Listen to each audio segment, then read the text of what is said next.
Ma räägiksin sulle ka Dalist, mis on ka OpenAI poolt tehtud ja sa saad teda kasutada siin sees, et sa lihtsalt ütledki talle, et tee mulle pilt millest valmis.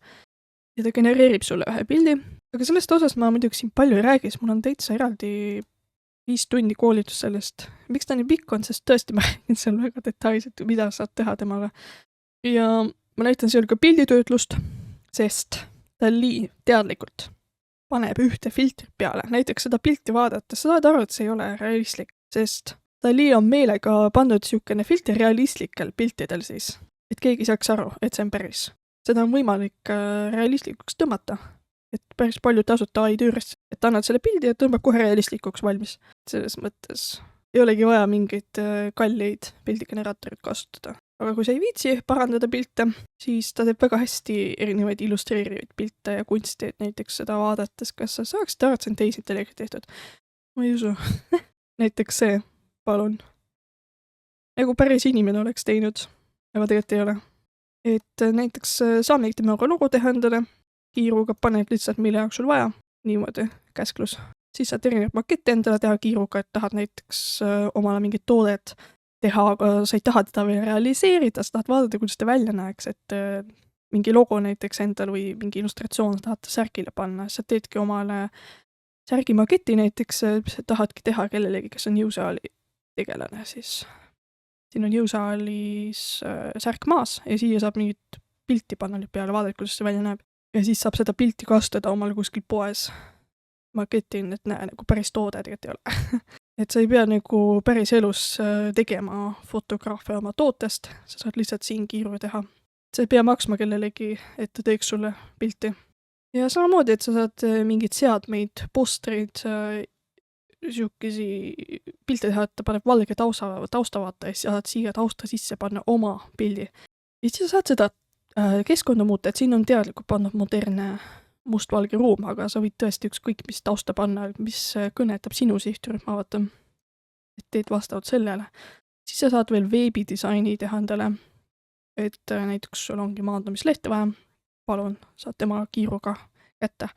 Muidugi ta paneb kirjavigad, aga nagunii, kui sa temaga tahad veebidisaini teha, sa ei saa võtta kohe otseselt niimoodi üks ühele seda pilti, sa pead nagunii need tekstid ise omal kuskil seal veebihites panema uuesti peale. Sest muidu ta ei ole responsive lihtsalt. Siis sa saad erinevad raamatu, erinevad toote disaini teha, ta paneb teksti ka paljud tähele. Teksti ta kirjutab õigesti niimoodi 1-3 sõna, et siis ta juba hakkab katastroofi tegema nagu siin. Need on nii väiksed asjad, kustut ära lihtsalt 1 minutiga valmis. Dalil on täitsa oma see funktsioon olemas, millega saad selekteerida mingit ala. Ja siis ta kustutab ära seda lihtsalt või asendab seda millegi muuga, mida sa tahad. Selles mõttes probleemi pole, et see on minutiga lahendatav. Kas või mingid huvitavad postrid. Karakterid saad ka täitsa ükskõik mis stiili, absoluutselt, mis sinul on vaja. Ja sa saad seda hästi detailseks viia, et siin on lihtsalt kerge näide, et see ei ole üldse detailne käsklus. Hästi detailseks viia ja detailne väga hea siis selleks, et sa põhimõtteliselt, kui sa muudad ühe sõna näiteks, sa muudad tema riideid ja see pilt jääb kõik samaks, mis on päris võimas. Sul ei olegi vaja enam seda disainerit või kunstnikku, mis kõlab väga halvasti, ma tean, aga kui sa oskad kasutada pildigeneraatorit, siis you are ready to go. Samamoodi võid mingit tekstuure teha, mingit mustreid käsitöö jaoks või siis saad ka isegi animatsiooni teha.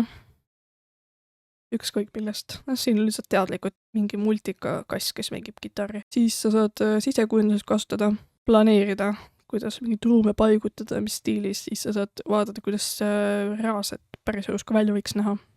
Ta oskab mitu pilti korraga anda ka, et sa ei pea ükshaaval nüüd küsima.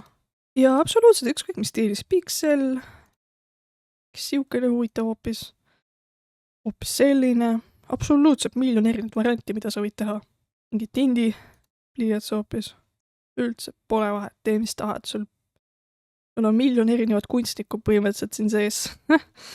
Et tegelikult kõik minu disainid, mida mina kasutan, ma olen kõik need selle Daliga tehtud, et ma ise üldse ei taha midagi enam nullist teha.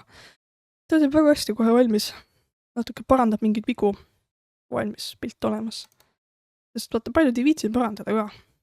Ja sellepärast ma arvangi, et see on oma mainet kuidagi rikkunud, inimesed on laisad, panevad mingit defektidega pilte üles ja siis kõik vaatavad, ahah, see on ai pilligeneraator siis, väga halb, aga palun, ta ei tee nii halvast, nagu sa arvad. Oskab isegi teksti panna, siis palun, siin on meil Tallinn, niisugune vanaegses stiilis.